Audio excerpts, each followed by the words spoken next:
NASA's known for its iconic Mission Control Center in Houston, Texas, where every NASA human mission into space has been controlled since 1965. Well, just like NASA uses a Mission Control Center to run its human operations in space, the human body has its very own Mission Control Center, the brain.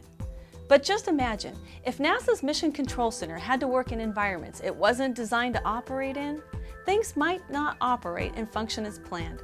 And that's what we'll be looking at, how the human body's mission control, the brain, operates in the unique environment of space.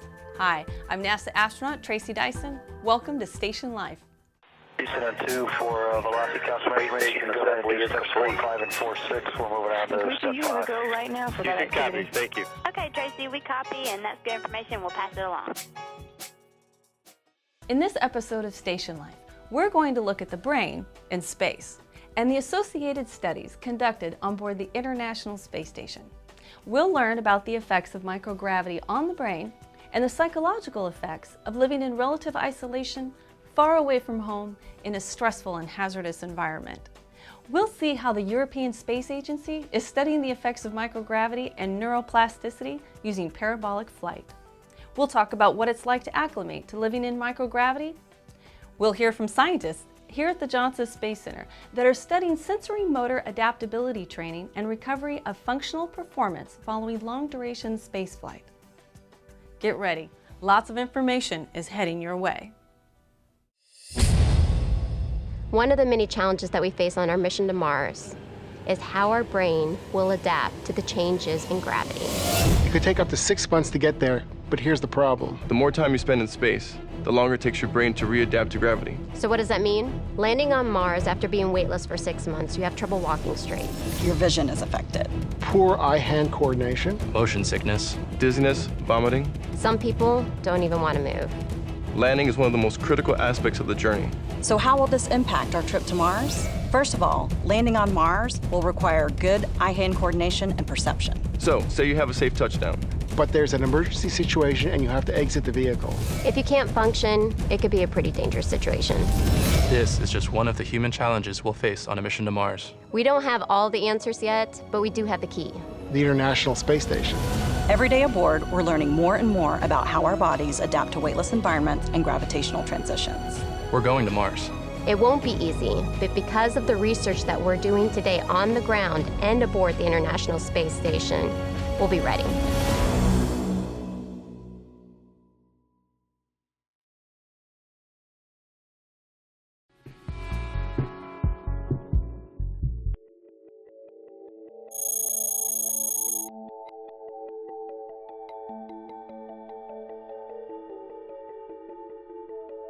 Today I've been looking actually at the brain and how the brain reacts to microgravity. In a sense, it's a very simple experiment because we do before we take off with the parabolic flight, we do an MRI measurement with a scanner in a hospital in Bordeaux, and then after the flight we do the same. And then we look at the image of the brain, and by subtracting both images before and after microgravity, by parabolic flight, we hope to see changes. These changes, it's called neuroplasticity. And neuroplasticity is something we all know somehow. I can give the example of a bicycle. If you are a kid and you ride a bicycle or you try, you fall over all the time because you can't do it. And then suddenly, like this, you can do it. And it's very tricky. Why? But somewhere in the brain there must be some connections, something which is happening. Well, actually, we want to do the same to find out how is the brain reacting to microgravity. Where does changes take place? In the brain, we all know it is a very, very complicated system with a lot of connections actually. And it's the connections which make differences between people, why people can make some logical reasoning and other people can do it less, or be creative or other type of habits. It has much to do with the connections in the brain. And these connections sometimes are also missing when in patients, for instance. So we want to look with this methodology of looking at the brain before and after such a huge impact as microgravity. We want to find out where does the changes take place which are related to dizziness, motion sickness, fluid shifts, things which really happen in astronauts and cosmonauts, but the same during onboard on this parabolic flight. By using the model of pre and post parabolic flight, we hope to find regions which are particularly busy and continuing to change all the time to adapt to microgravity, because it's known that people who fly the first day, well, many of them are ill if they don't take medication, but the second day or the third day, they are much better. So there must have been changes in the brain, real changes. That's what I want to look at. The methodology of MRI methods we use is a bit different than the normal ones. We look at diffusion in the neural tracts. And I can explain it simply by saying, suppose you have a helicopter and you stay with this helicopter like one day on top of a big city, Amsterdam or Brussels or London, but this camera of this helicopter has not the power to see the buildings. Only the people who are moving on their bike, walking or in the cars. After one day, you will have a map of this city. You will know the main roads, the small roads, the places where things are happening or are big streams of connectivity. That's what we do with this methodology of tractography by diffusion techniques in MRI.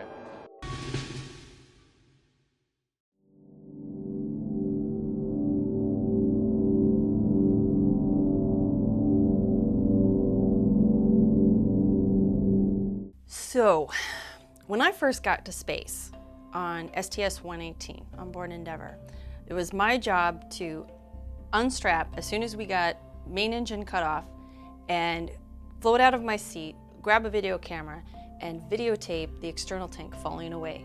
So I was one of the very first people to get out of my seat, and all I remember is, I hope I don't screw this up. So I had no time to think about acclimating to microgravity. I had no time to think of, am I gonna get sick? Am I gonna be disoriented? I just knew I had to get that camera on the external tank. And I did that without any hitches, and after I launched on the Soyuz rocket and I got inside the space station, I just remember it being like this big swim tank. Your brain goes through this period where you think, that's not the way it is at home. But it was a matter of minutes before I just made sense out of it and flipped myself around. So it was not like that for everybody. But some of us get up there and it's just like you were made to float in space. Okay, so now coming back home, that's kind of a different story. When you come back into the tentacles of gravity, it pulls you down, it weighs you down, it makes you heavy, it makes you tired, it makes you feel like you are a big concrete cinder block, and it's all you can do to just lift your arm. I remember coming back from on my shuttle flight that I did feel a little disoriented, and walking by myself was a little bit of a challenge. But you get over it kind of quickly. But when I was on board the space station and I lived there for 6 months and I came back in a capsule and bam, landed on the ground, that was one of those cases where I felt like I weighed like an anvil, and I couldn't even lift my arm up to unhook myself from my seat, and I didn't know how I was going to get out of my seat. So coming back home was a bit of a rude awakening.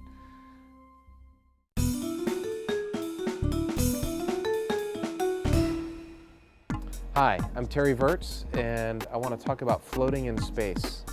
One of the first things that you need to realize when you get into space is that even though you feel like you're falling, you're not. And you don't have to flail like that. You can just sit still, you can let go, and you float. It's not a problem. It's something you really have to train your brain to think about.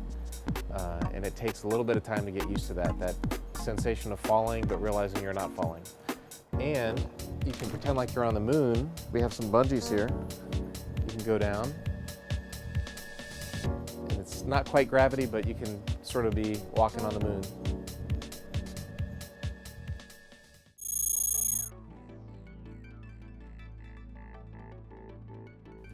Well, welcome. Can you believe who we have with us today? I am so excited I can hardly get a sentence out, but we have with us today the one, the only, Mike Suffredini, the outgoing ISS Program Manager.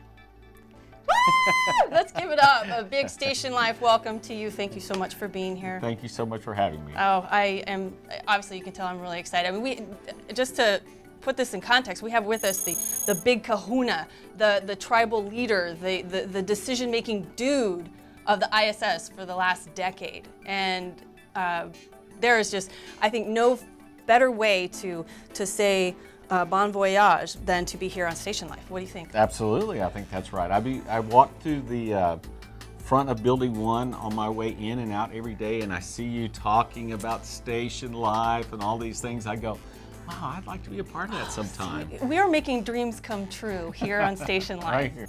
Well, you know, when it comes to station, I think there's the name Suffredini and station are almost synonymous because you have been with the station since the beginning when it was being assembled. And even before you became program manager, you have been a part of building and developing this space station.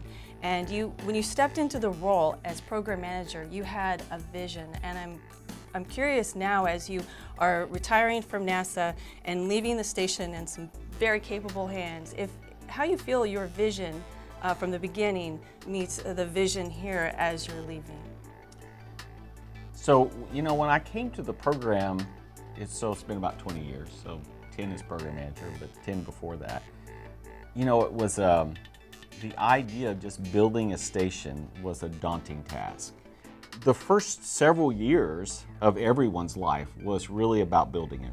Is it remotely possible to build it? We had all kinds of wild plans. Every element that flew to space station, we assumed in the design that it would fly twice, that it would go up to station once, it wouldn't be successful, it could fly home on the shuttle, we'd fix whatever the problem is and fly it again. Every single module was built that way. And of course, we'd never had to, which is a miracle in and of itself. So as we started to see the end in sight and said, my goodness gracious, we're actually gonna get this done, then we started thinking about the research more and more. Now, the research guys were always thinking about research. The rest of us, even as the research guy, the rest of us were focusing on just getting it built, but saying, okay, we have to do research then sometime, and that's what the research guys really helped us keep the focus on. And a lot of the folks in management today have spent their time in research, which I think is good. But what research was back then was even different than what it is today. So also with the research and the things you were mentioning, there's a lot of benefits of the International Space Station to humanity in all sorts of ways.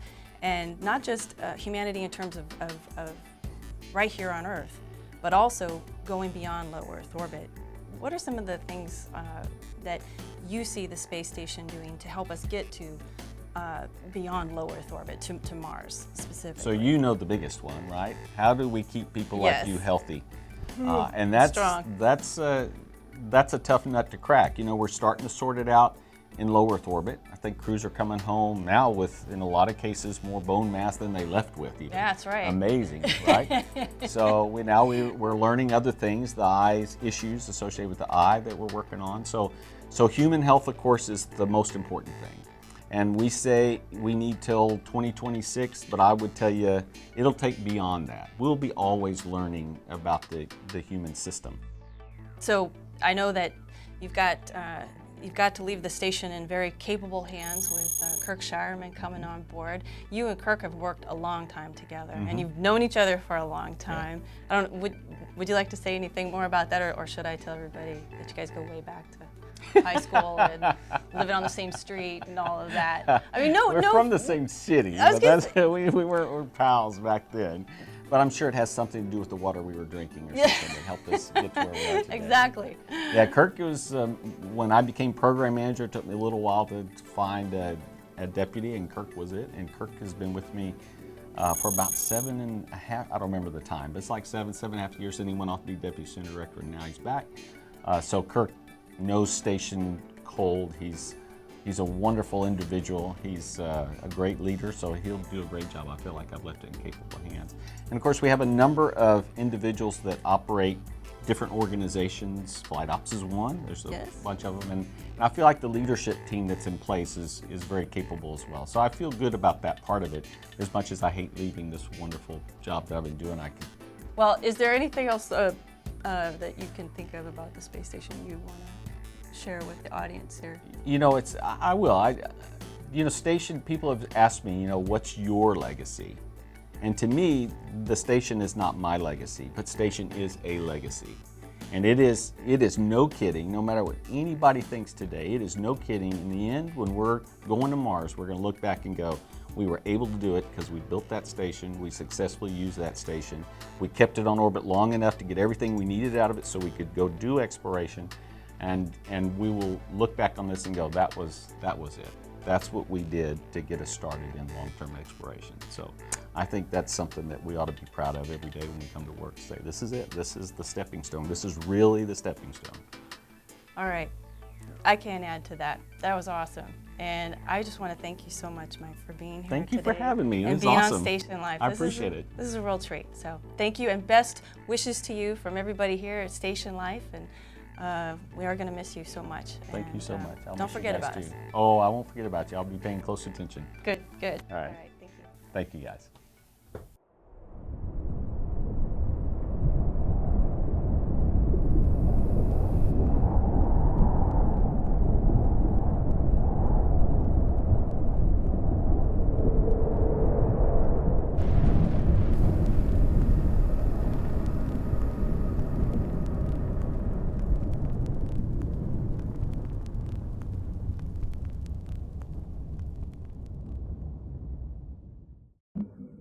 So not only are we studying the brain in space, but we're working on new countermeasures to train the brain for sensory motor adaptability right here on the ground. The Johnson Space Center's own Dr. Jacob Bloomberg and his team are hard at work creating new integrative countermeasures to mitigate post-flight disturbances in locomotor function. That's a fancy way to say that they're working on new training methods so astronauts can return home and adjust more quickly to the effects of gravity. Let's hear more about this training and its benefits from the man himself, Dr. Jacob Bloomberg.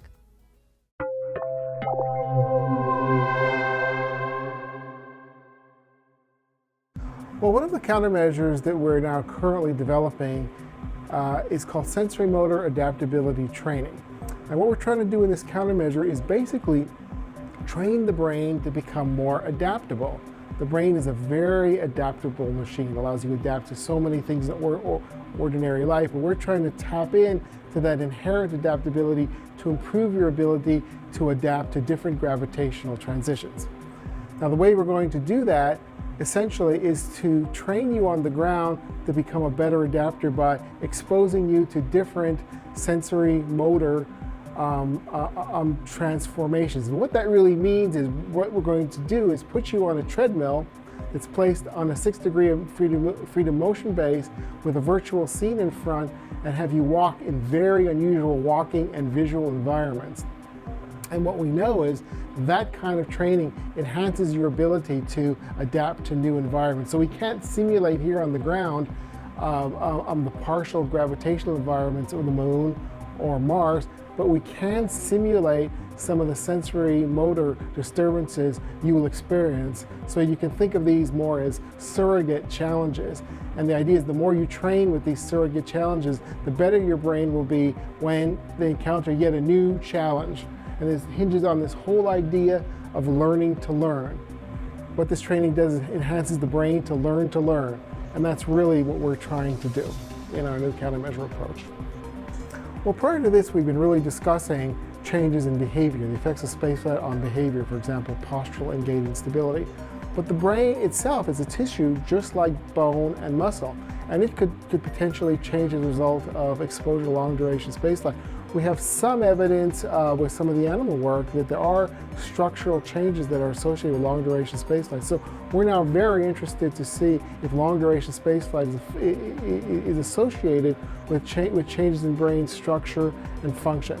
So we now have a new study called neuromapping, and the PI in that study is Dr. Rachel Seidler from the University of Michigan. We're collaborating with her on this new study to investigate this issue. So what this study entails is looking at brain structure and function using modern neuromapping methodology to look at how the brain as a tissue changes, and then compare that with potential changes in behavior and performance, and look at the correlation between the two. So we're very excited about this new study, and we think it's going to reveal some very interesting data.